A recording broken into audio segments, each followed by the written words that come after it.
بسم اللہ الرحمن الرحیم۔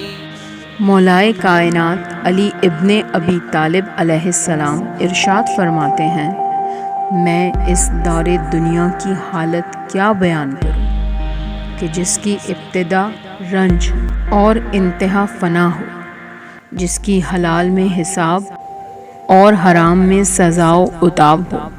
یہاں کوئی غنی ہو تو فتنوں سے واسطہ، اور فقیر ہو تو حزن و ملال سے سابقہ رہے۔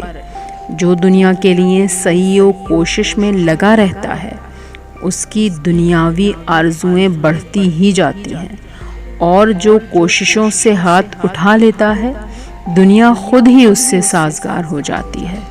جو شخص دنیا کو عبرتوں کا آئینہ سمجھ کر دیکھتا ہے تو وہ اس کی آنکھوں کو روشن و بینا کر دیتی ہے، اور جو صرف دنیا ہی پر نظر رکھتا ہے تو وہ اس سے آنکھوں کی روشنی چھین لیتی ہے۔